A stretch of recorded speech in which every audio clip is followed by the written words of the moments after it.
आप अपना ये बंद कर दो, क्या कहते हैं उसको, कैमरा। ऐसा रिक्वायरमेंट नहीं है। बोर्ड क्लियर दिख रहा है? ठीक है। वो कहाँ है, कुंदन? ठीक है, गुड। सो आज हम स्टार्ट करते हैं हमारा नया topic.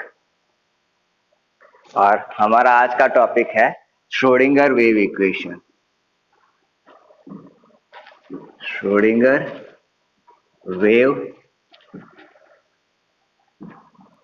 Equation and function. Schrodinger function क्या चीज, ये आज का हमारा टॉपिक है।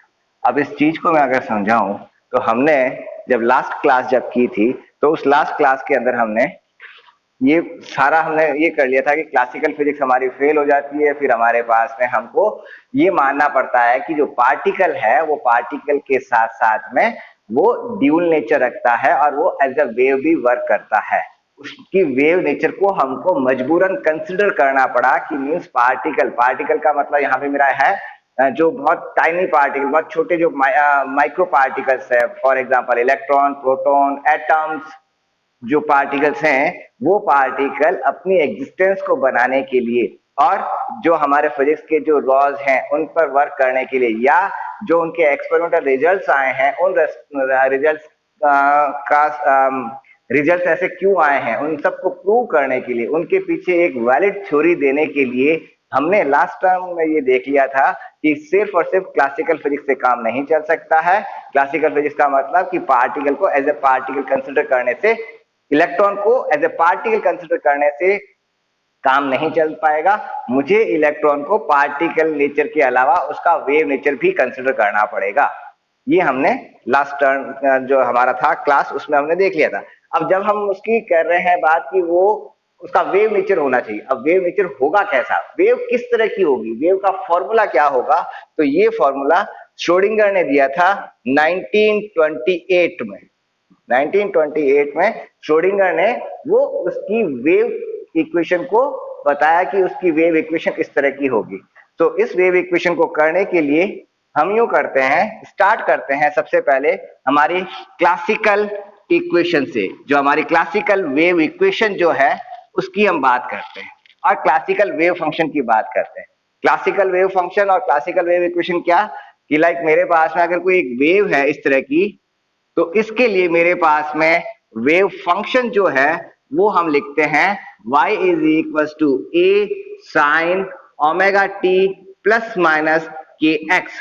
ये मैं इसकी वेव इक्वेशन को लिखता हूं। ये मेरी क्लासिकल वेव इक्वेशन है।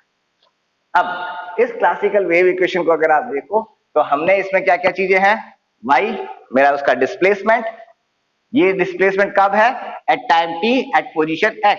और आई कैन राइट सिंपली इसको अगर ढंग से लिखो, so y is equal to x comma t at position x और एट टाइम t जो डिस्प्लेसमेंट है, it is a displacement means particle displacement अपने पोजीशन से कितना डिस्प्लेस हो रहा है, या सॉरी वेव की बात कर रहा हूं, वेव कितनी डिस्प्लेस हो रही है।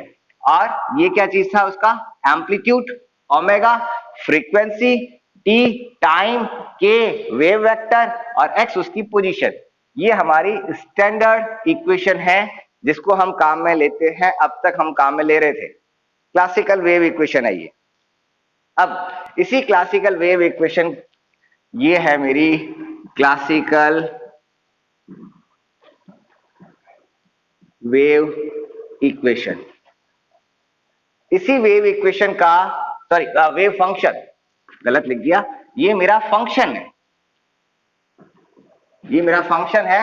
y is a function of x and t और इसकी वैल्यू क्या है, ये इस तरह से इसको डिफाइन किया गया है। ये क्लासिकल वेव फंक्शन है।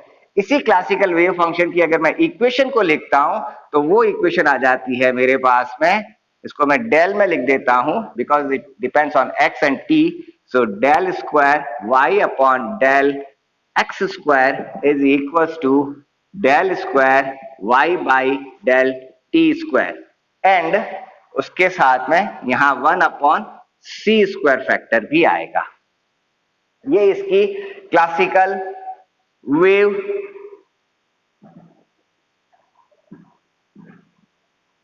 वेव इक्वेशन है। दैट मीन्स ये जो वेव इक्वेशन है हमारी, इसका सॉल्यूशन जिसको हम हर बार काम में लेते हैं, इसका सॉल्यूशन जो है वो ये फंक्शन है। इट इज अ फंक्शन, जिस फंक्शन को हम काम में लेते हैं वो इस इक्वेशन का सॉल्यूशन है। इसका सॉल्यूशन है ये जिसको हम काम में लेते हैं। ये तो हो गई क्लासिकल। अब इस क्लासिकल इक्वेशन को देखो तो हमारे पास में उसकी फ्रीक्वेंसी एग्जैक्टली नोन है, उसकी पोजीशन एग्जैक्टली नोन है, के वेव वेक्टर क्या होता है 2 pi by lambda, wave vector होता है k is equal to 2 pi by lambda. That means मेरे पास है उसकी लैम्डा,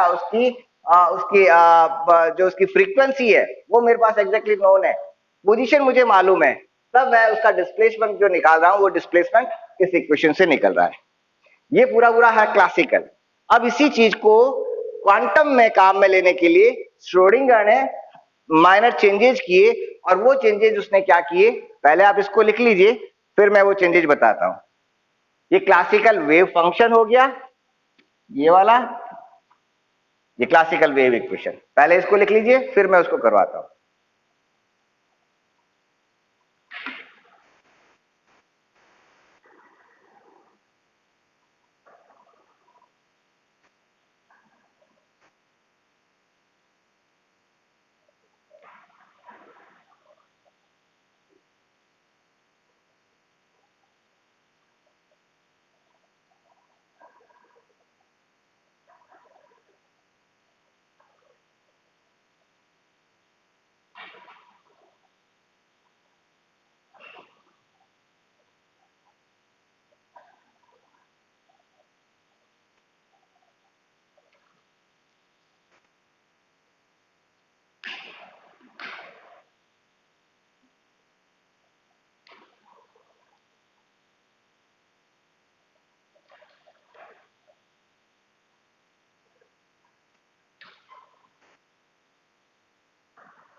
हो गया,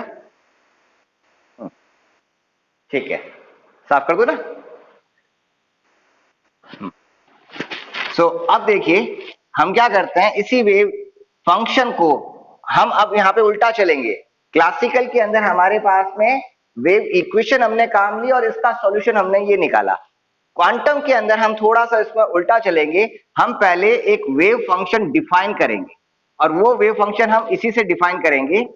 किस ढंग से करेंगे, ये शायद आप लोगों ने ग्रेजुएशन में पढ़ रखा होगा, और नहीं पढ़ रखा है तो कोई नहीं, वैसे भी आपका फर्स्ट यूनिट जो बीएससी में हम पढ़ते हैं उसी का वो एक समराइजेशन होता है। ये है हमारी क्लासिकल इक्वेशन। अब क्वांटम में कन्वर्जन के लिए मुझे क्या करना है, क्वांटम में जब मैं कन्वर्ट करूंगा शाई को, सॉरी वाई जो है, वाई को मैं रिप्लेस कर देता हूं शाई से, शाई एक्स टी। इसको पढ़ते कैसे हैं, ये होता है पी एस आई, शाई, शाई पढ़ा जाता है, इसको वाई नहीं पढ़ा जाएगा। और ये हमारे जैसे दुर्गा का जो त्रिशूल होता है या जो शिव का त्रिशूल है, त्रिशूल की जैसी इसकी शेप होती है, इसको कहते हैं शाई। तो वाई को हम यहाँ पे लिखते हैं शाई क्वांटम के अंदर। देन अब ओके सॉरी, इससे पहले एक चीज और बताता हूं मैं। ये जो अभी तक हम क्लासिकल फिजिक्स में जो इक्वेशन काम में ले रहे थे, ये इक्वेशन का हम सिर्फ एक पार्ट काम में लेते हैं, रियल पार्ट हम यहाँ पे काम में ले रहे हैं। इसकी मैं अगर पूरी इक्वेशन लिखता हूं, जो अभी हमने जो इक्वेशन जो अभी हमने क्लासिकल वेव इक्वेशन लिखी थी, वो थी wave equation del square Y by del x square is equal to 1/c² del square Y by del T square. जब मैं इसका सॉल्यूशन निकालता हूं तो इसका सॉल्यूशन सिर्फ ये रियल पार्ट नहीं आएगा, इसके साथ प्लस इमेजिनरी पार्ट भी आएगा। तो इसकी एक्चुअल में पूरी इक्वेशन, चूंकि हम क्लासिकल में बात करते हैं तब हम वहां पे उसका इमेजिनरी पार्ट हटा देते हैं, तो मैं यहां पर इमेजिनरी पार्ट को भी अगर कंसिडर कर लेते हैं तो इसको हम लिख सकते हैं A E to the power iota, e to the power iota omega t minus k x. ये मैं इसको लिख सकता हूं। जो अभी हमने इक्वेशन ली है उसको मैं ये लिख सकता हूं।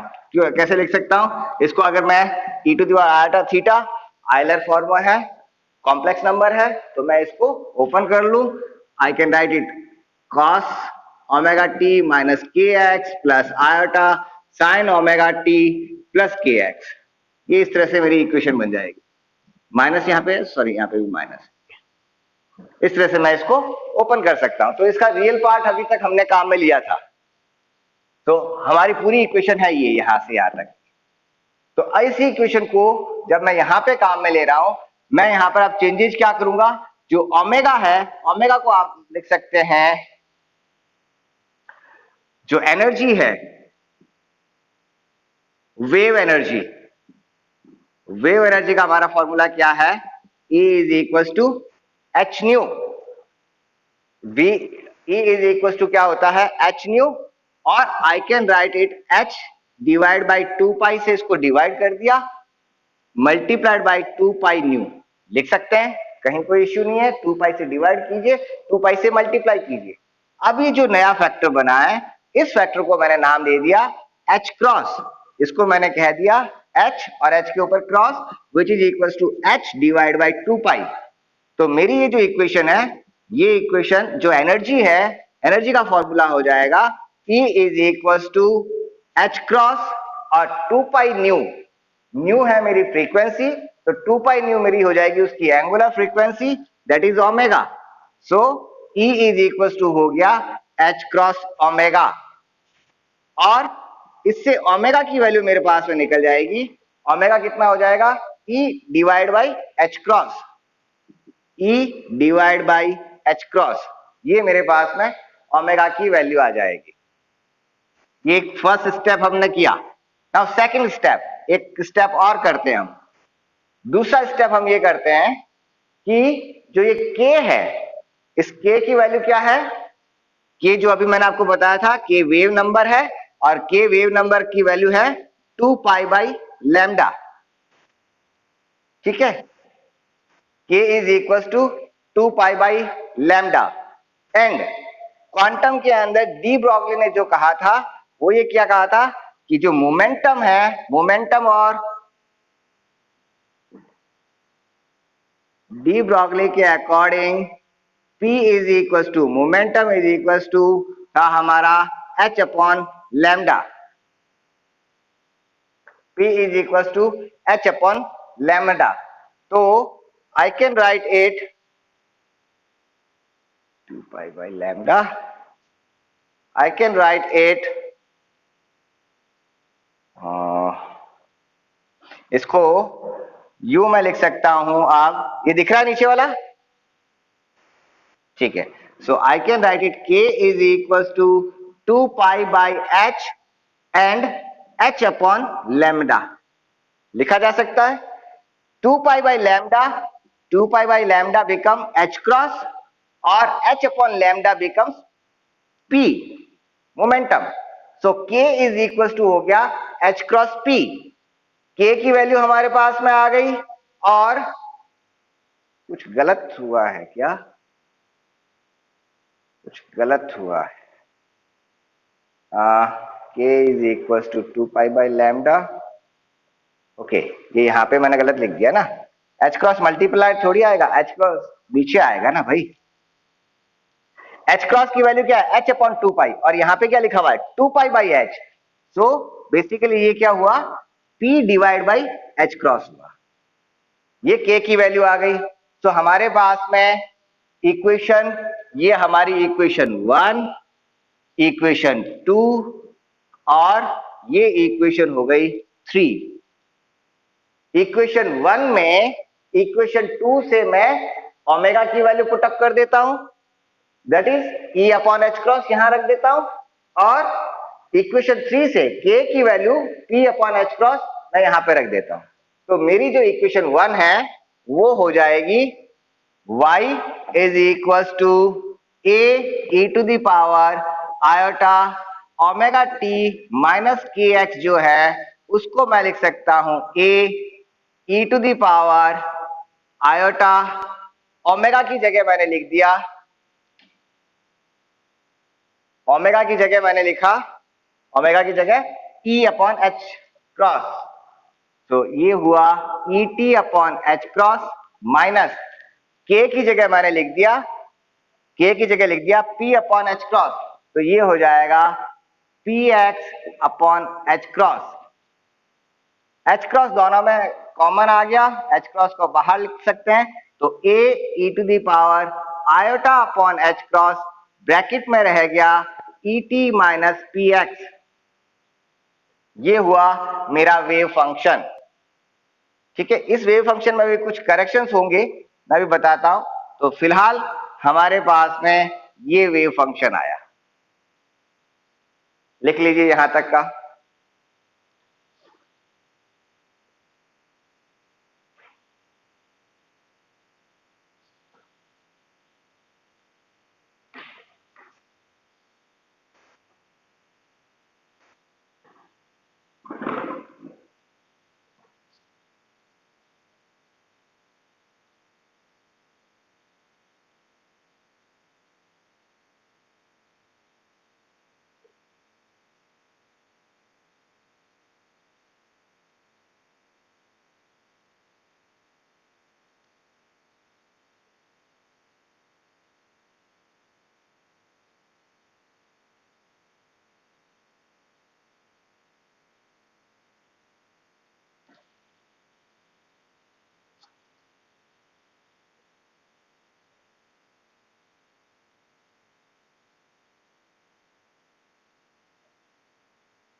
ठीक है कुंदन,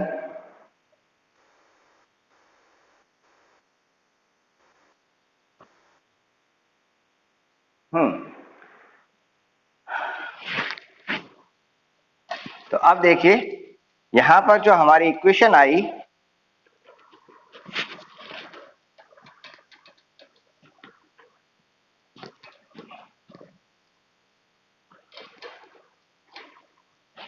ये भी एक इक्वेशन आ गई हमारी जो अलोंग एक्स एक्सिस जो वेव मूव कर रही है, पॉजिटिव एक्स एक्सिस जो मूव कर रही है, उसके लिए हमारे पास में इक्वेशन आई है।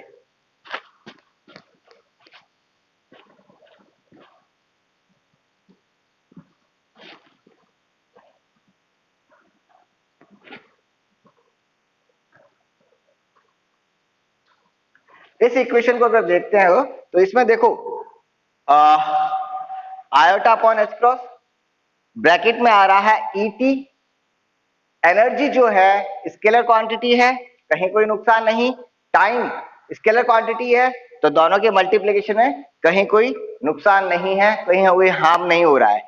लेकिन मोमेंटम जो है वो वेक्टर क्वांटिटी है, मल्टीप्लाइड किससे हो रहा है? पोजीशन से। पोजीशन भी क्या है? वेक्टर क्वांटिटी है। और इन दोनों का जो रिजल्टेंट जो हमको चाहिए वो इस पूरी क्वांटिटी में किस तरह का चाहिए? स्केलर चाहिए, सिर्फ उसका मैग्नीट्यूड चाहिए। दैट मींस p और x के बीच यहां पर जो मल्टीप्लिकेशन हो रहा है वो मल्टीप्लिकेशन, सॉरी y की जगह अब मैं काम में लूंगा यहाँ पे शाई, ये मैंने y गलत लिखा है, y हम काम में नहीं लेंगे, अब हम काम में लेंगे शाई। शाई सो हमारी इक्वेशन हुई psi x T is equal to A multiplied by e. अब e टू दी पावर ये इस तरह से भी लिखा जा सकता है, और इसको मैं दूसरा लिखने का तरीका क्या है, मैं लिख दूं इसको एक्सपोनेंशियल ब्रैकेट में एक्सपोनेंशियल और ब्रैकेट लगाकर क्वांटिटी को लिख देते हैं। मैं क्या कर रहा हूं, अब एक और काम कर रहा हूं, माइनस कॉमन ले लेता हूं, माइनस बाहर ले लेता हूं एक, so minus iota upon H cross, bracket में हो जाएगा पी डॉट एक्स। इनके ऊपर अब मैंने वेक्टर साइन लगाया क्योंकि ये दोनों क्वांटिटीज वेक्टर क्वांटिटी है। माइनस ई टी, ये आप एक्सपोनेंशियल नहीं लिखना चाहते हैं, ई लिखना चाहते हैं, तब भी हमारा फॉर्मूला यही रहेगा, e to the power minus iota upon H cross, bracket में p dot x minus E T. ये हमारा शाई एक्स टी है, श्रोडिंगर वेव फंक्शन। ये श्रोडिंगर, इसको मैं चलिए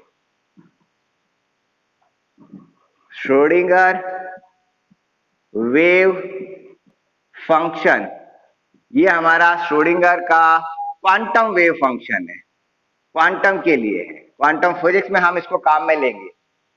और ये वेव फंक्शन अभी सिर्फ मैंने एक्स के लिए लिया है, एक्स मींस वन डायमेंशनल के लिए लिया है, तो ये हमारा one dimensional Schrodinger wave function है, one dimensional Schrodinger wave function. इसी तरह से अगर मैं इसका three dimensional Schrodinger wave function लिखना चाहूं तो three dimensional Schrodinger wave function जो होगा वो क्या हो जाएगा, x को रिप्लेस कर दीजिए अब r से, पोजीशन वेक्टर r से, so psi R T position vector r is equals to a e to the power minus iota upon h cross, bracket में p डॉट x की जगह हम क्या लिखेंगे, यहाँ पे r आ जाएगा, क्योंकि अब हमारे पास में हम थ्री डायमेंशन के लिए बात कर रहे हैं, तो उसका position vector r, p dot r minus E T, ये हमारे पास में श्रोडिंगर वेव इक्वेशन हो गई फॉर थ्री डायमेंशनल केस में, थ्री डायमेंशनल केस में श्रोडिंगर वेव इक्वेशन।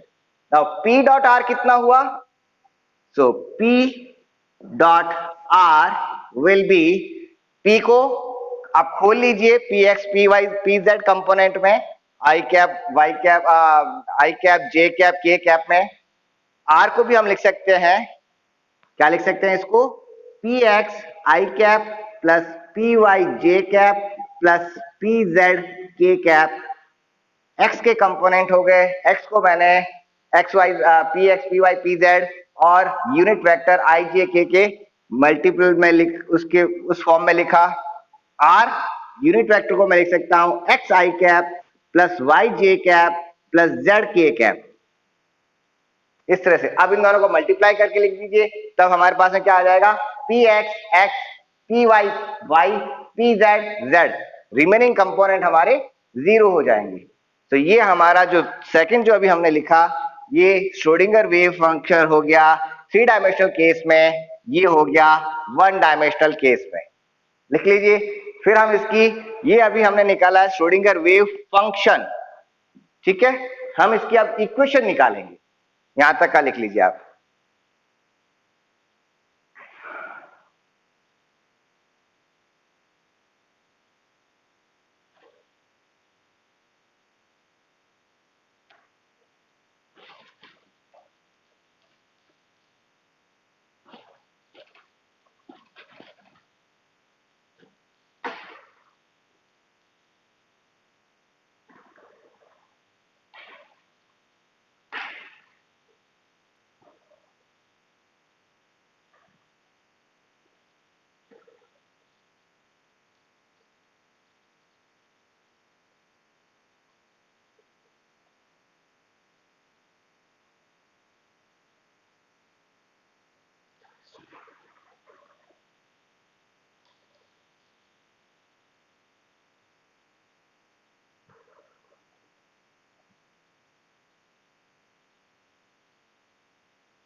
ठीक है,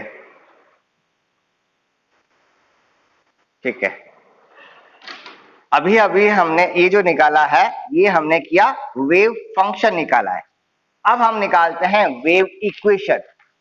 वेव इक्वेशन जो तरीका मैं यहाँ पे भी निकालने का काम में ले रहा हूं, ये रिग्रेस मेथड है। एक तरह से आप कह सकते हो कि सिर्फ समझाने के लिए कि इस तरह से निकाला जाएगा, अदरवाइज श्रोडिंगर ने इस तरह का तरीका काम में नहीं लिया। श्रोडिंगर ने इक्वेशन दी थी, लेकिन वो इक्वेशन हमें इजीली समझ में आ जाए और हम उसका मीनिंग समझ लें, इसके लिए मैं एक उसका सॉल्यूशन जो है, वो इक्वेशन जो है उसको डिराइव करते हैं।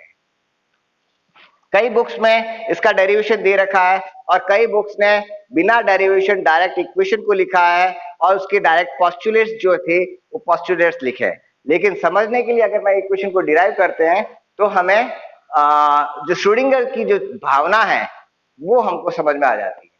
तो श्रोडिंगर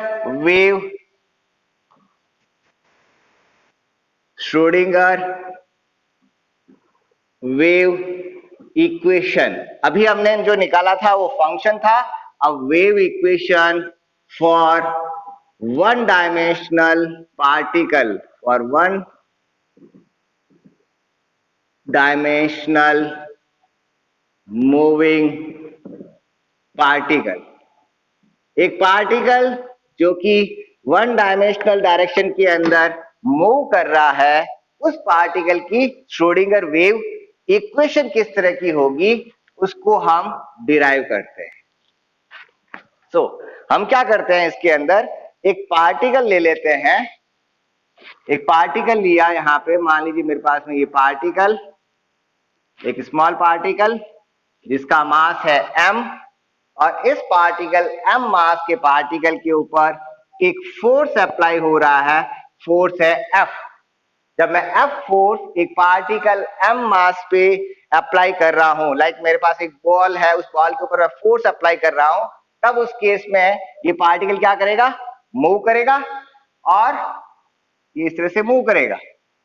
जब ये मूव करेगा तब इसमें क्या हो रहा है, इसके पास में अब जो एनर्जी आई वो एनर्जी का फॉर्मूला क्या हो जाएगा, जिसकी जो टोटल एनर्जी है, टोटल एनर्जी का फॉर्मूला हुआ E is equal to kinetic energy plus potential energy. इसकी टोटल एनर्जी हुई kinetic energy plus potential energy. Clear? अब पोटेंशियल एनर्जी जो है, पोटेंशियल एनर्जी कहां से डिपेंड, कौन डिसाइड कर रहा है? पोटेंशियल एनर्जी डिसाइड करता है कि जो फोर्स हमने काम में लिया है, पोटेंशियल एनर्जी जो है ये हमारा जो फोर्स फील्ड, हमने किस तरह का फोर्स काम में लिया है। फोर्स मेरा ग्रेविटेशनल फोर्स है तो ग्रेविटेशनल पोटेंशियल हो जाएगा। इलेक्ट्रोस्टैटिक अगर फील्ड है, मींस चार्ज के कारण है, कोई आपके पास क्यू चार्ज है, Q1 Q2 चार्जेज के कारण है, तो मेरा यहाँ पे इलेक्ट्रोस्टैटिक पोटेंशियल हो जाएगा। और अगर मैग्नेटिक फील्ड है तो मैग्नेटोस्टैटिक पोटेंशियल हो जाएगा। तो पोटेंशियल हमारा कुछ भी हो सकता है। मैं इसको मान के चलता हूं कि मेरा पोटेंशियल V है, सो मेरे पास में total energy E is equal to kinetic energy plus potential energy is V। Now kinetic energy का जो फॉर्मूला है वो क्या होता है, kinetic energy is P square by 2m plus V, where P क्या हो गया, उसका मोमेंटम पार्टिकल का, और डिवाइड बाय m उसका मास। इस इक्वेशन को मैं क्या करता हूं, पूरी इक्वेशन को मैं अब शाई से मल्टीप्लाई कर देता हूं, मल्टीप्लाइड बाय शाई, तो मेरी इक्वेशन बन जाए, ये इक्वेशन जो है वो बन जाती है E psi is equal to P square upon 2m psi plus V शाई। ये मेरी टोटल इक्वेशन बनी। शाई से मैंने दोनों तरफ मल्टीप्लाई कर दिया, मल्टीप्लाइंग विद शाई ऑन बोथ साइड। अब शाई कौन सा मल्टीप्लाई किया हमने, यहाँ पे जो हमारा शाई है वो है हमारा, यहाँ पे क्या कौन सा केस है, वन डायमेंशनल पार्टिकल का केस है, तो मैं यहाँ मल्टीप्लाई कर रहा हूं शाई एक्स से। और शाई एक्स टी ले लीजिए, शाई एक्स से मैं इसको मल्टीप्लाई कर रहा हूं, ये शाई एक्स है, शाई इज अ फंक्शन। अब शाई फंक्शन है तो शाई किसका फंक्शन है, उसकी पोजीशन का, उसके टाइम का फंक्शन है, तो शाई एक्स से मैंने दोनों तरफ मल्टीप्लाई कर दिया। अब हम हमारी वापस उस इक्वेशन पे आते हैं जो अभी हमने काम में ली थी। वो इक्वेशन थी हमारी, हमारा जो श्रोडिंगर फंक्शन था, श्रोडिंगर वेव फंक्शन, हमारा श्रोडिंगर वेव फंक्शन जो था वो था शाई इज इक्वल टू ए। हम केस कौन सा काम में ले रहे हैं, one dimensional. So one dimensional की इक्वेशन क्या थी, psi is equal to A E to the power iota upon H cross P x minus E T, ये हमारी इक्वेशन। नाउ इस इक्वेशन को अब आप डिफरेंशिएट कर दीजिए, इस इक्वेशन को मैं कर देता हूं डिफरेंशिएट। पार्ट हमारे यहां पर क्या है, एक्स भी है और टी भी है, तो मैं क्या करूंगा, इसका पार्शियल डिफरेंशिएशन करूंगा। मैं करूंगा अब इसका यहां पर partial differentiation with respect to x, x के रेस्पेक्ट में इसका पार्शियल डिफरेंशिएशन कर दीजिए। जब मैं पार्शियल डिफरेंशिएशन कर रहा हूं तो मैं इसको लिखूंगा del psi x t divide by del x. Psi किसका फंक्शन है, एक्स टी का, तो मैंने यहाँ पे पूरा लिख लिया। मैं पूरा बार बार कम लिख रहा हूं, यहाँ पे भी मैंने गलत लिख दिया, टी लगाना था, क्योंकि हम ये मान के चल रहे हैं कि शाई is a function of x and T, हमने स्टार्टिंग में इसको डिफाइन कर रखा है। अब मैं जब इसको डिफरेंशिएट करूंगा, ए क्या है, एम्पलीट्यूड, तो वो तो कांस्टेंट रह गया। पीछे हमारे पास में e टू दी पावर, इसका जब मैं डिफरेंशिएशन करूंगा, और क्या करना है, पार्शियल डिफरेंशिएशन करना है, तो t पर तो डिफरेंशिएशन होगा नहीं, x पे डिफरेंशिएशन होगा। जब x पे डिफरेंशिएशन होगा, e to the power, simple सा formula, d by d x e to the power a x को जब डिफरेंशिएट करते हैं तो आता है a e to the power a x. जो मल्टीप्लायर है वो वैल्यू आगे आ जाएगी। तो इसी तरह से जब मैं इसको डिफरेंशिएट करूंगा तो यहां पर ये जो वैल्यू है, ये वाली वैल्यू, ये मेरे मल्टीप्लीकेशन में आ गई। तो मेरे पास में इक्वेशन हो जाएगी minus iota a minus iota upon H cross p multiplied by a, और ये पूरा पूरा जो फंक्शन है वो e to the power minus iota upon H cross P x minus E t. और I can write it, what is this, ये वाली जो चीज पूरी क्या है, ये मेरा वेव फंक्शन शाई, तो मैं इसको लिख सकता हूं, इसकी जगह मैं शाई लिख सकता हूं। तो I can write it minus iota P divide by H cross multiplied by शाई। ठीक है, यहां पे आयोटा है, मेरी राइटिंग ज्यादा अच्छी नहीं है, लिख लीजिए इसको, फिर उसको आगे हम करते हैं। चलिए ठीक है, थैंक यू, इसको लिख लीजिए, फिर आगे और करते हैं।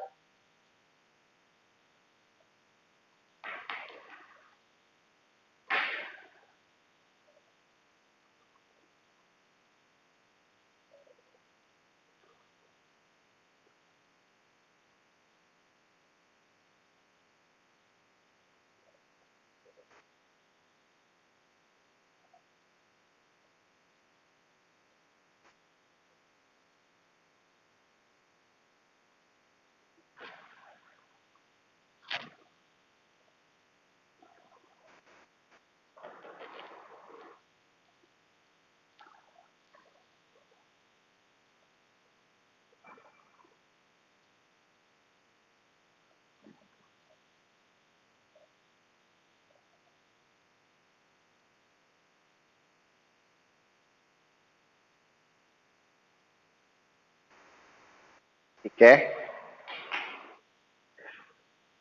अच्छा यहाँ पर देखो, मैंने है ना आज क्या है, मैं दो नए पेन लेकर आया हूँ और एक मोबाइल का स्टैंड ट्राइपॉड भी लेके आया। तो आज आपका जो मैंने फोन लगा, मोबाइल लगा रखा है, उसको ट्राइपॉड पे लगा रखा है, जिसके कारण ये वाइब्रेशन नहीं करे। कल परसों इसमें वाइब्रेशन हो रहे थे, तो बाकी स्टूडेंट्स ने मुझे कहा कि सर ब्लर हो रहा है, साफ नहीं दिख रहा है।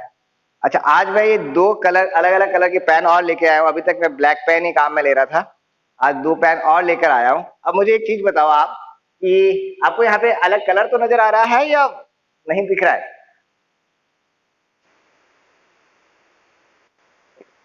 हाँ, एक्चुअली या तो मुझे लगता है ये अभी नए पेन है तो ये अभी थिक नहीं चल रहा है, ब्लैक वाला पुराना हो गया तो इसलिए थिक चल रहा है, इसलिए ये क्लियर दिख रहा है। मैं इसको और इम्प्रूव करूंगा।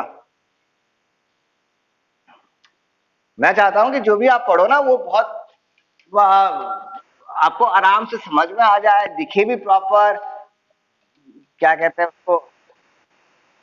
अच्छा ठीक है। Good good. गुड। बस टीचर की सबसे बड़ी यही एक होती है कि मीन्स जो भी वो पढ़ाए बच्चों को समझ में आ जाए ना तो उसका पूरा दिन सफल हो जाता है। Thank you. सो हमारे पास में जब पार्शियल डिफरेंशिएशन किया हमारी इक्वेशन ये आई। इस इक्वेशन को मैं वापस लिखता हूं तो ये इक्वेशन हमारे पास में आ गई del square, sorry del square कहां से आ गया, del psi by del x, del psi by del x is equal to हमारे पास में आया minus iota upon H cross multiplied by p psi. ये जो रिजल्ट आया वो। अब इस इक्वेशन को मैं थोड़ा सा फेरबदल करता हूं। एच क्रॉस को इधर ऊपर क्रॉस में मल्टीप्लाई कर सकते हैं, ये इधर शिफ्ट हो जाएगा, और आयोटा को मैं जब क्रॉस मल्टीप्लाई करूंगा तो आयोटा आ जाएगा इधर नीचे। कौन सा आयोटा? Minus iota. जब माइनस आयोटा नीचे आएगा तो माइनस आयोटा जब ऊपर जाएगा तो माइनस आयोटा कन्वर्ट हो जाएगा प्लस आयोटा के अंदर। तो हमारे पास में वैल्यू आ गई iota H cross, iota H cross del by del x psi x T is equal to p psi x t. ये एच क्रॉस ऊपर आया, माइनस आयोटा नीचे आया, 1 अपॉन माइनस आयोटा होता है प्लस आयोटा, तो मैंने लिखा यहाँ पे iota H cross del by del x psi x T is equal to p psi. यहां पर जो ये पी है ये उसकी वैल्यू है, ध्यान रखिएगा, है ना, यहाँ पे ये पी वैल्यू है, तो इसलिए मैंने जब इसके ऊपर अगर वेक्टर नहीं बना रखा है तो ये मेरा वैल्यू है। अब इस इक्वेशन को ध्यान से देखें तो इसमें क्या हो रहा है कि मेरे पास में शाई एक्स टी नाम का ये एक ऑपरेटर है, इस ऑपरेटर को मैंने शाई के ऊपर ऑपरेट किया, शाई के ऊपर इसको मैंने लगाया, शाई को मैंने पहले डिफरेंशिएट किया और उसको आयोटा एच क्रॉस से मल्टीप्लाई किया। ये जब मैं ऑपरेशन पूरा करता हूं तब मुझे वापस वेव फंक्शन शाई मिलता है, मुझे वापस वही वेव फंक्शन मिलता है जिस वेव फंक्शन पर मैंने इस फंक्शन को ऑपरेट किया, और वेव फंक्शन मिलता है उसके साथ में मुझे क्या मिलता है, एक मल्टीप्लायर मिलता है और एक कांस्टेंट वैल्यू मुझे मिलती है, एक न्यूमेरिकल वैल्यू मुझे मिलती है, और वो न्यूमेरिकल वैल्यू किस चीज की है? मोमेंटम की है। वो मुझे एक मोमेंटम मिलता है। और इसको सिंपल लैंग्वेज में लिखूं तो मैंने क्या किया,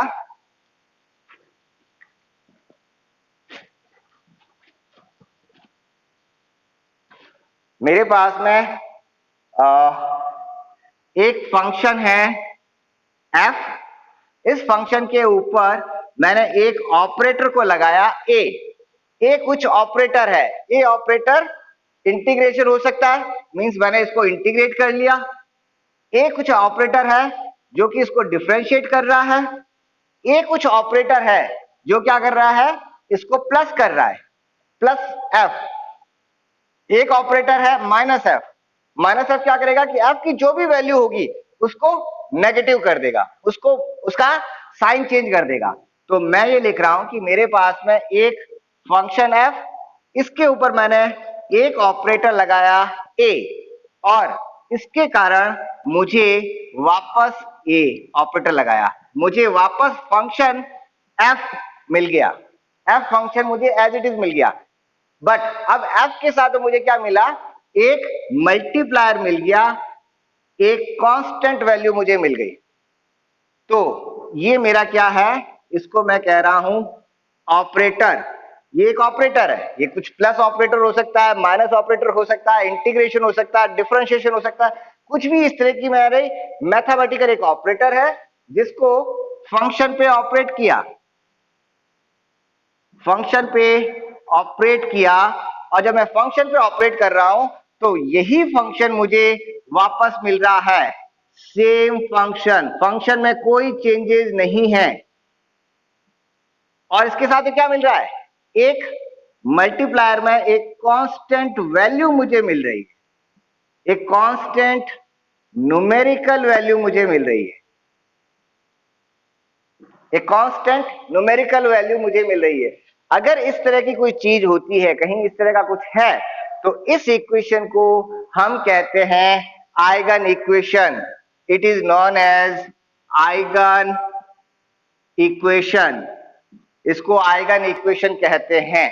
और ये जो ऑपरेटर है ये कहलाएगा आइगन ऑपरेटर, आइगन ऑपरेटर। और ये जो कांस्टेंट वैल्यू मिली ये मेरी हो जाएगी आइगन वैल्यू, ये कहलाएगी आइगन वैल्यू। ठीक है, तो यहां पर भी हमारे पास में वही हुआ है, यहां पर हमने एक ऑपरेटर ये काम में लिया, और इस ऑपरेटर को जब हम लिखते हैं यहाँ फिजिक्स के अंदर या मैथमेटिक्स में जब लिखते हैं, तो हम ऑपरेटर के ऊपर क्या लगा देते हैं, एक कैप, जिससे जैसे हमने वेक्टर के ऊपर एरो बनाया है उसी तरह से हम यहाँ पे इसके ऊपर एक कैप लगा देते हैं। कैप का मतलब होता है कि अब ये जो ए है वो ऑपरेटर है, तो ये जो मेरी इक्वेशन है इसको मैं क्या लिख सकता हूं, इसको मैं लिख सकता हूं पी कैप, चलिए उधर इधर लिख देता हूं, इसको मैं लिख सकता हूं पी कैप। पी कैप किसके बराबर है, iota H cross del by del x के बराबर है। अब पी कैप ऑपरेटर को मैंने शाई पे ऑपरेट किया वेव फंक्शन पर, तब मुझे वैल्यू मिल जाती है पी मोमेंटम की multiplied by psi x T. यहां ये जो पी वैल्यू है ये वैल्यू है, जबकि पी के ऊपर ये जो कैप लगा रखी है ये ऑपरेटर है। और इस ऑपरेटर ने किसकी वैल्यू दी, इस ऑपरेटर ने मोमेंटम की वैल्यू दी, तो ये ऑपरेटर जो P है ये कहलाता है हमारा मोमेंटम ऑपरेटर।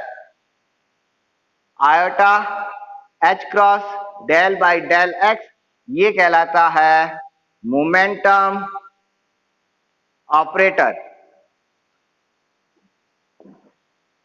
मोमेंटम ऑपरेटर किसके बराबर है, iota H cross del by del x. इस ऑपरेटर को मैं किसी भी वेव फंक्शन के ऊपर अगर मैं ऑपरेट करूंगा तब मुझे वैल्यू मिल जाएगी मोमेंटम की, कि मींस वहां उस पार्टिकल के साथ में ये जो वेव फंक्शन है ये कौन सा वेव फंक्शन है, जो पार्टिकल के साथ में एसोसिएटेड है, जो मैटर वेव का है, तो उसके जो मोमेंटम की वैल्यू कितनी है, वहां पे जो पार्टिकल जो जा रहा है पार्टिकल के साथ जो वेव है, ये वेव इक्वेशन है वही मैं बात कर रहा हूं। अब इसका जो मोमेंटम, पार्टिकल का मोमेंटम कितना है वो हम इस ऑपरेटर से निकाल सकते हैं। लिख लीजिए इसको,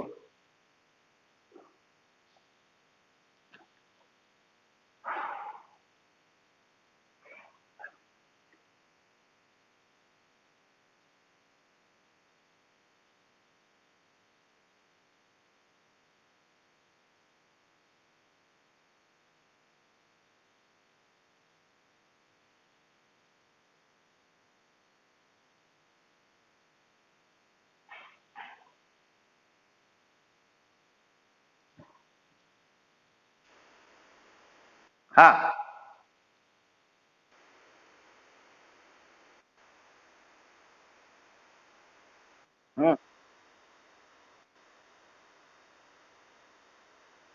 वही वही वही वही वही वही देखो वहां पे जो हम लिखते हैं D by d x, D by d x का मतलब हो गया कि ये मेरा फुल डिफरेंशिएशन है, फुल डिफरेंशिएशन है।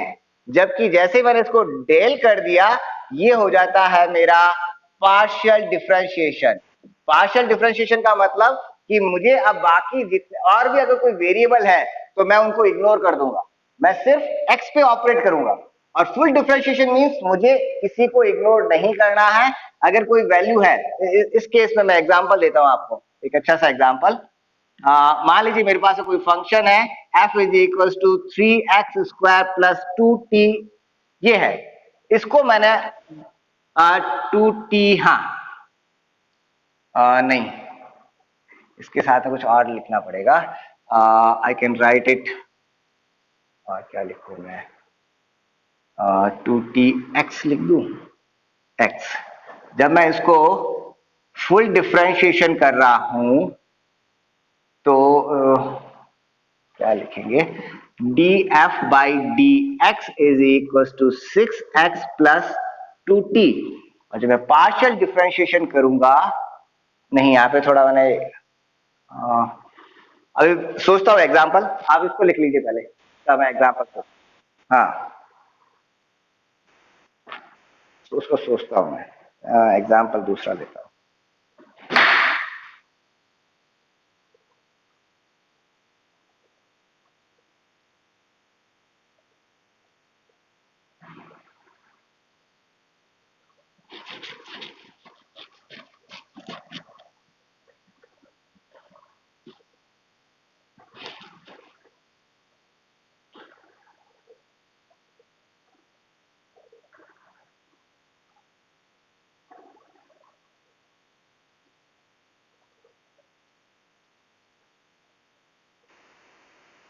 ठीक है, ठीक है, वो एग्जांपल मुझे अभी कोई याद नहीं आ रहा है, अभी मैं थोड़ी देर में उसका एग्जांपल, ठीक है ना। अब हमारे पास में इक्वेशन जो आई, जहां जहां पे हम थे लास्ट, वो आ गई थी ये वाली इक्वेशन, और ये ऊपर वाली ले लेते हैं, इसको भी छोड़।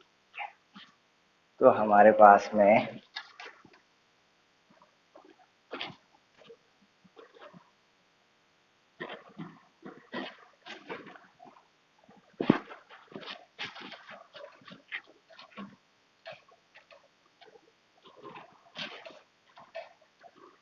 हमारे पास जो अभी लास्ट इक्वेशन आई है वो ये है।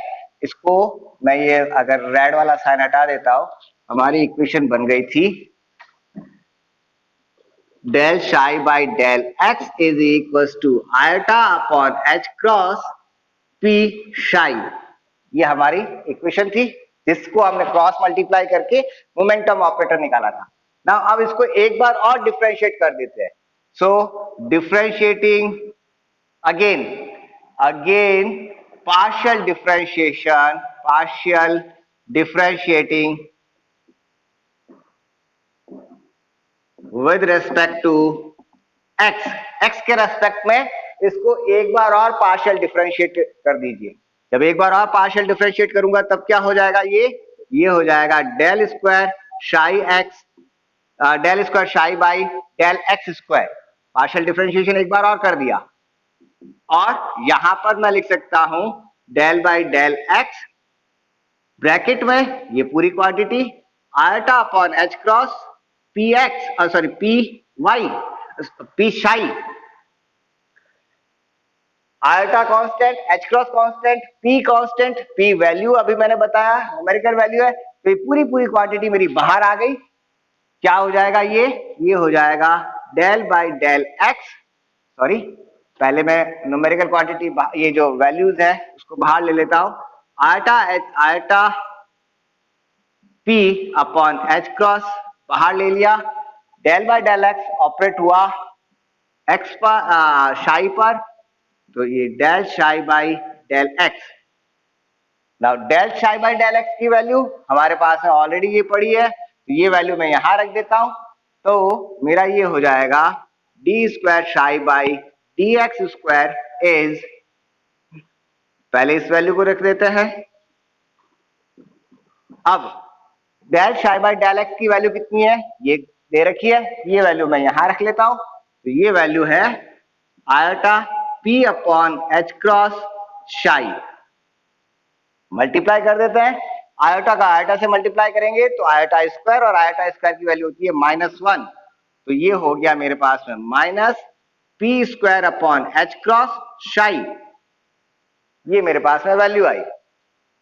P h cross square, h को एच से मल्टीप्लाई किया तो h cross square, h cross square को क्रॉस मल्टीप्लाई करके मैं यहां लेकर आ जाता हूं, तो मैं इसको लिख सकता हूं h cross del square psi by del x square is equal to minus p square, और माइनस को भी मैं इधर ले लेता हूं, minus is equal to P square शाई।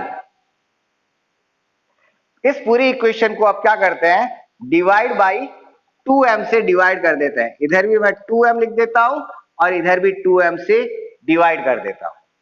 जब मैं डिवाइड कर देता हूं तो मेरे पास में अब क्या हो गया, ये क्या हो गया, P square upon 2m, that is kinetic energy. P square upon 2m क्या होता है, काइनेटिक एनर्जी। तो मेरे पास में यहां पर भी एक नया ऑपरेटर मुझे मिल गया, और वो ऑपरेटर कितना हुआ, वो ऑपरेटर हो गया minus H cross square upon 2m del square upon del x square, operate हो रहा है शाई के ऊपर, शाई एक्स टी पे ऑपरेट हो रहा है, और मुझे वैल्यू दे रहा है काइनेटिक एनर्जी की। P square upon 2m means kinetic energy की वैल्यू दे रहा है, और मल्टीप्लाई में दे रहा है शाई एक्स टी, यानी कि वापस वो का वो वेव फंक्शन। तो ये मेरा एक ऑपरेटर हो गया, जो ऑपरेटर शाई पे ऑपरेट होकर काइनेटिक एनर्जी की वैल्यू दे रहा है और वेव फंक्शन भी दे रहा है।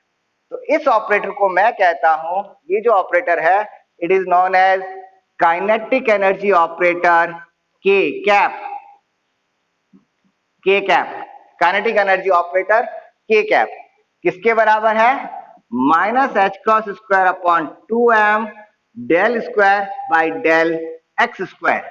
ये मेरा ऑपरेटर है, और किस तरह का ऑपरेटर है, ये आइगन ऑपरेटर है। ये है kinetic energy eigen operator, operator, और ये है आइगन ऑपरेटर। और इसने कौन सी वैल्यू दे दी, काइनेटिक एनर्जी की वैल्यू दे दी। तो यहां पे जो वैल्यू मिल रही है ये आइगन वैल्यू है, काइनेटिक एनर्जी की जो वैल्यू मिल रही है ये आइगन वैल्यू है, लिख लीजिए। तो इस अभी तक हमने तीन इक्वेशन 1 2 3 लिख दिया था शायद, या नहीं लिखा, चलिए कोई नहीं, मैं लिख देते हैं। हमारी इक्वेशन जो लिखी थी हमने, E psi is equal to P square upon 2m psi plus v शाई, ये जो अभी हमने स्टार्टिंग में इक्वेशन लिखी थी, इसको इक्वेशन नंबर 1 कर दीजिए। फिर ये जो अभी हमारे पास में आई है, इसको ले देता हूं मैं इक्वेशन नंबर 2, इक्वेशन नंबर 2 लिख लीजिए। तो डाउट हो तो पूछ भी लीजिए।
ठीक है। सो अभी हमने जो हमारा वेव फंक्शन था उसको एक्स के रेस्पेक्ट में डिफरेंशिएट किया था, पार्शियल डिफरेंशिएट किया था, और पार्शियल डिफरेंशिएट हमने उसको 2 बार किया। अब वापस हम वेव फंक्शन पे आते हैं और वेव फंक्शन को डिफरेंशिएट करते हैं विद रेस्पेक्ट टू टाइम। हमारे वेव फंक्शन में 2 चीजें हैं। वेव फंक्शन 2 वेरिएबल्स पर डिपेंड कर रहा है। एक तो है एक्स, दैट इज पोजीशन, और दूसरा है हमारा टाइम। तो हमारा जो अब वेव फंक्शन है उसको हम डिफरेंशिएट करते हैं with respect to time. Now partial differentiate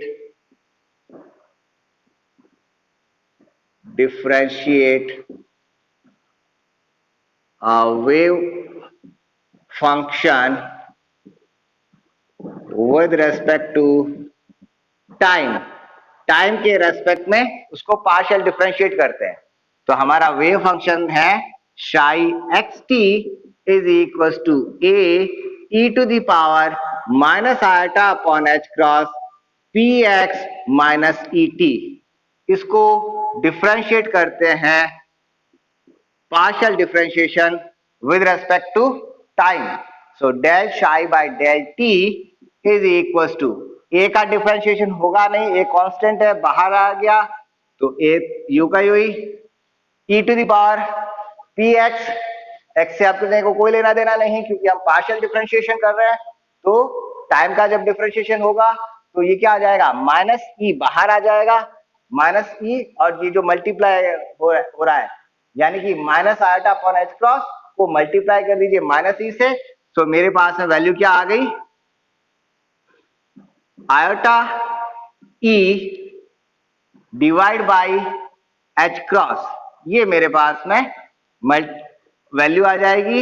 and wave function आ जाए, ये जो फंक्शन पीछे रहेगा वो e to the power minus iota upon H cross P x minus E T. इसको मैं क्या लिख सकता हूं, वापस ये क्या है मेरा वेव फंक्शन, तो मैं इसको लिख सकता हूं आयोटा ई अपॉन एच क्रॉस शाई। इस इक्वेशन को जैसा अभी हमने पहले किया, एच क्रॉस को क्रॉस मल्टीप्लाई करके इधर ले लेते हैं, आयोटा को क्रॉस मल्टीप्लाई करके यहां नीचे ले लेते हैं, और यहां पर आया 1/आयोटा, 1/आयोटा का ऊपर लेकर जाएंगे तो क्या हो जाएगा, माइनस आयोटा। तो मैं लिख सकता हूं minus iota H cross del by del T, del by del T, H cross को मल्टीप्लाई किया, आयोटा को नीचे लिखा, नीचे वाला आयोटा जब ऊपर आया तो ये हुआ minus iota H cross del by del T multiplied by psi x T wave function पर। अब मैंने ये ऑपरेटर लगाया, क्या है ऑपरेटर, कि पहले मैंने इसको टाइम के रेस्पेक्ट में इसको वेव फंक्शन को मैंने पार्शियल डिफरेंशिएशन कर दिया इसका, और फिर उसको मैंने आयोटा एच क्रॉस से मल्टीप्लाई कर दिया। तब मुझे वैल्यू क्या मिल गई, पीछे क्या रहा यहां पर ई शाई एक्स टी, यानी कि मुझे एनर्जी की वैल्यू मिल जाती है। और ये एनर्जी कौन सी एनर्जी है, उसकी टोटल एनर्जी है, टोटल एनर्जी है। तो ये मेरा ऑपरेटर बन गया, और इस ऑपरेटर को मैं लिखता हूं ई कैप से टोटल एनर्जी ऑपरेटर। ये कहलाता है मेरा टोटल एनर्जी ऑपरेटर। पहले जो निकाला था वो सिर्फ काइनेटिक एनर्जी ऑपरेटर था, और ये हो गया total energy operator, that is E cap is equal to minus iota H cross del by del T, ये मेरा टोटल एनर्जी ऑपरेटर। और इस ऑपरेटर को अगर मैं ऑपरेट करता हूं शाई पे तो मुझे वैल्यू मिल जाती है ई, एनर्जी की वैल्यू मुझे मिल जाती है, लिख लीजिए। और इस इक्वेशन को भी नंबर दे देते हैं, हमारी इक्वेशन 3 हो गई थी शायद, है ना, तो अब ये इक्वेशन 4, ये 3 होगा, चलो इसको 3 करो।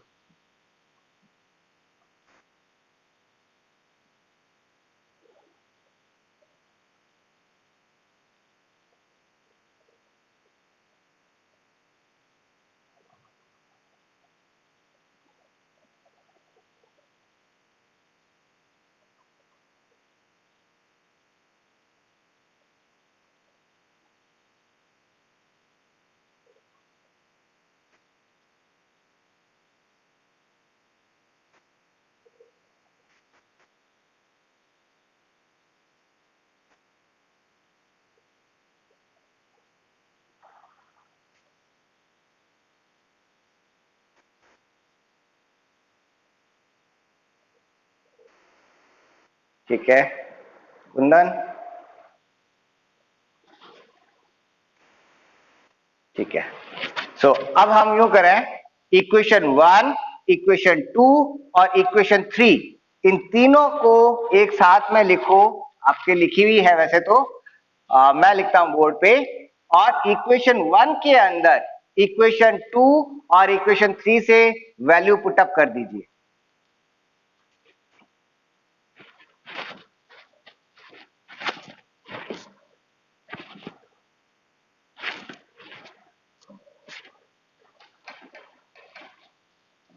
इक्वेशन 1 जो है वो है हमारी, इक्वेशन 1 जो है वो है P square upon 2m psi x t plus v psi x T is equal to e psi x t. ये हमारी इक्वेशन 1 है, देखो आपकी कॉपी में ही लिखी हुई है। ठीक है, देन इक्वेशन 2 जो हमारे पास में आई है, इक्वेशन 2 वो आई थी हमारे पास में, इक्वेशन 2 आई हमारे पास है minus H cross square upon 2m del square psi upon del x square is equal to P square upon 2m psi. ये इक्वेशन 2 थी। और इक्वेशन 3 जो अभी हमने लिखी वो है iota H cross del psi by del t is equal to e psi. एक बार चेक कर लेना, कहीं गलत लिखी हो तो मुझे बता देना।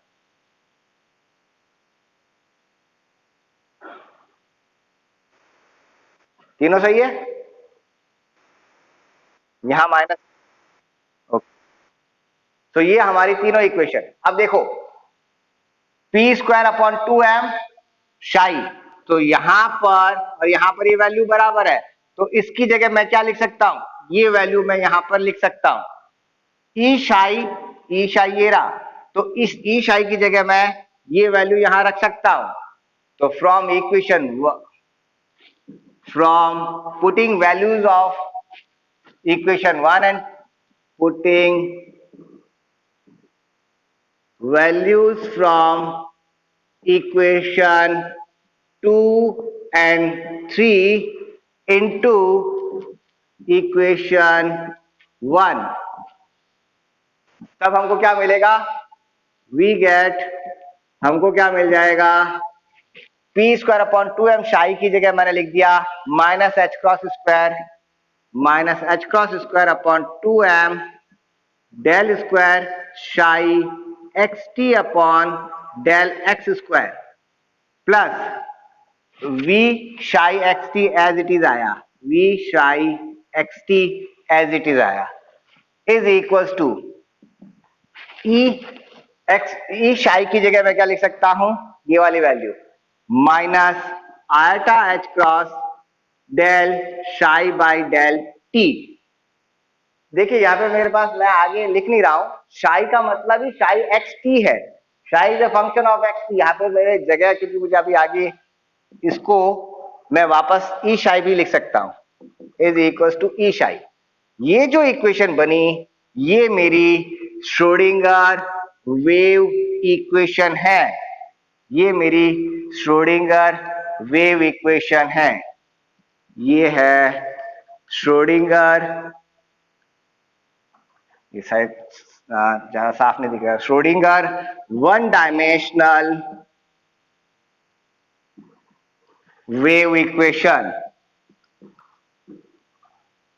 क्वांटम वेव इक्वेशन, ये क्वांटम के लिए हम बात कर रहे हैं, तो ये क्वांटम वेव इक्वेशन है, Schrodinger one dimensional wave equation है। और इस वेव इक्वेशन का सॉल्यूशन क्या है? इसका सॉल्यूशन जो है, इसका सॉल्यूशन, सॉल्यूशन क्या है? जो वेव फंक्शन है वो इसका सॉल्यूशन, इसका ये हमारी सिंपल इक्वेशन है, डिफरेंशियल इक्वेशन है। इस डिफरेंशियल इक्वेशन का सॉल्यूशन क्या है?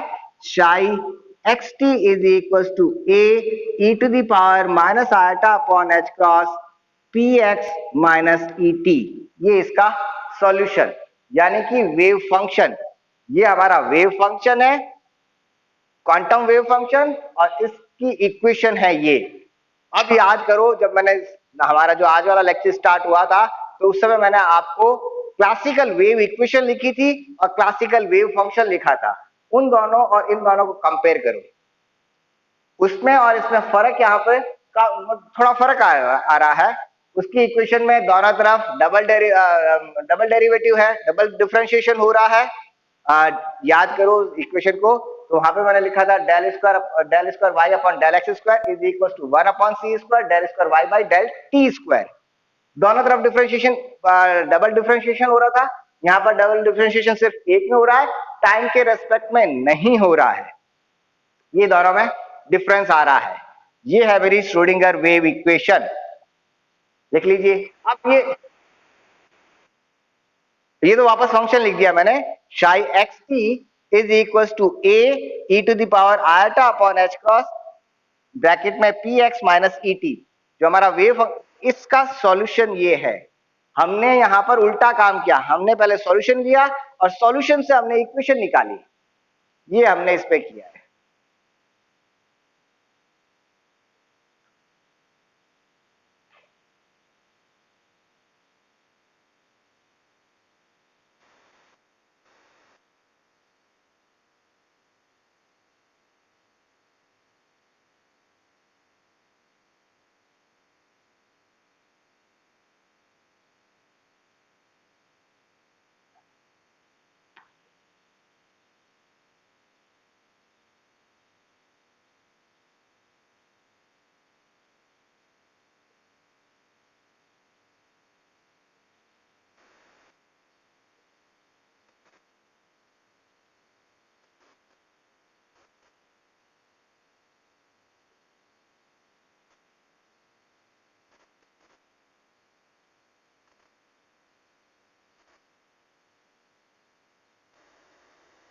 ठीक है,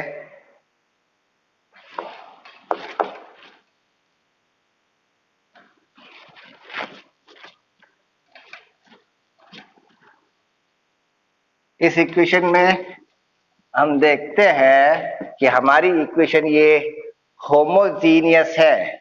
होमोजीनियस से मतलब क्या हुआ कि इसके सभी के अंदर शाई आ रहा है, जितने इसके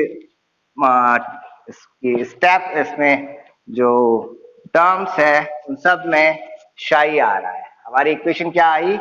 minus H cross square upon 2m del square psi upon del x square plus v psi is equal to e psi भी लिख सकते हैं।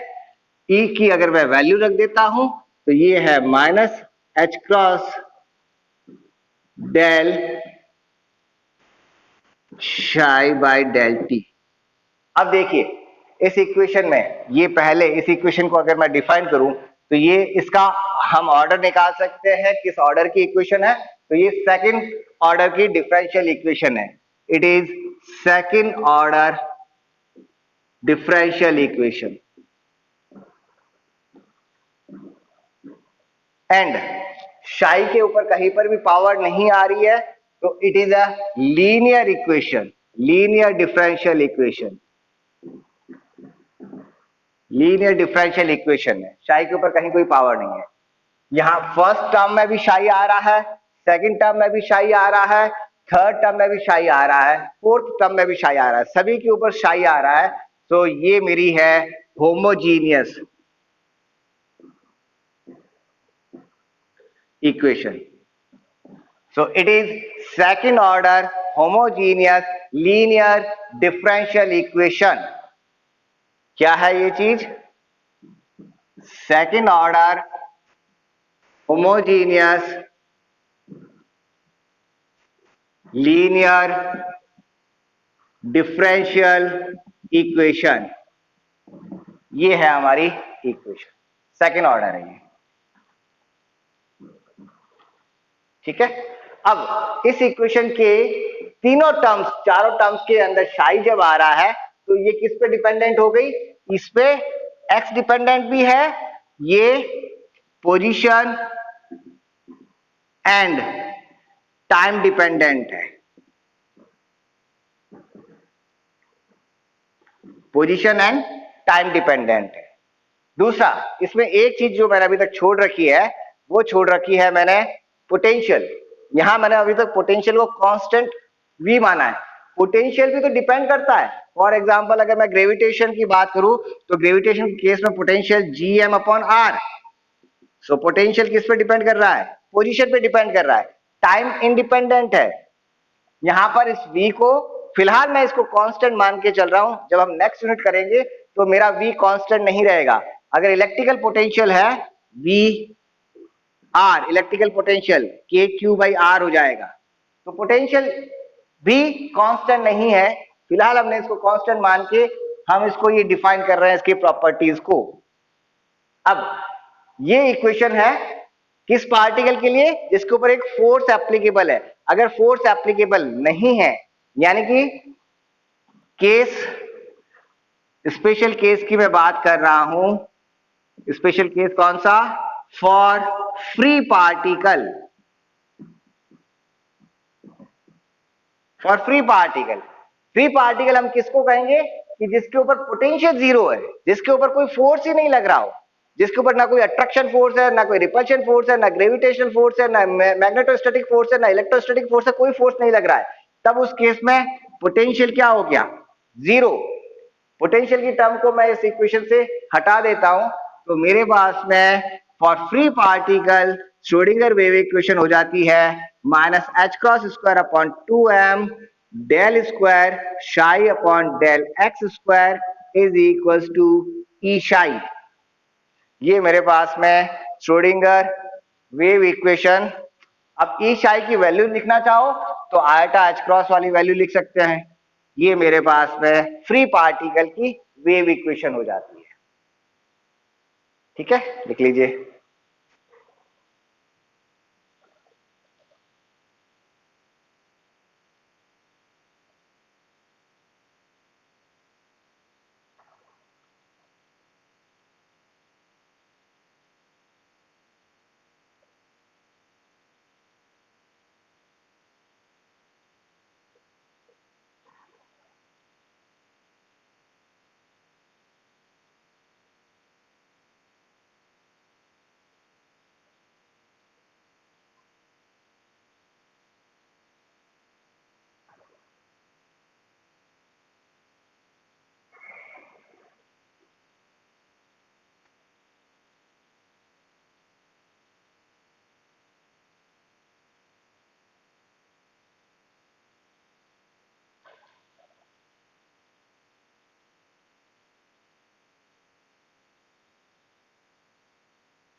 ठीक है, टाइम तो कुछ ज्यादा हो गया है.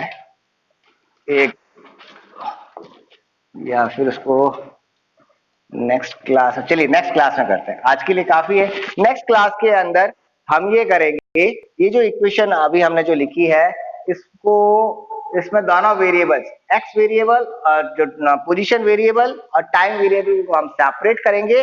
और जो हमारा वेव फंक्शन है उस वेव फंक्शन का मीनिंग क्या है. हमने इक्वेशन तो निकाल दी इतनी लंबी चौड़ी, लेकिन इस इक्वेशन का मतलब क्या निकलता है, ये वेव फंक्शन क्या कहता है, वेव फंक्शन है क्या चीज, उसका मतलब क्या है? लाइक अगर आप ये कहते हो कि आपकी जेब में 5 रुपए पड़े हैं, आपके पास 5 रुपए हैं, तो हर आदमी आराम से उसका अनुमान लगा सकता है। 5 रुपए मतलब 5 रुपए तक की चीज आप कुछ भी खरीद सकते हो। 5 रुपए की आप चाय खरीद सकते हो, 5 रुपए की जो कुछ भी होती है वो आप खरीद सकते हो।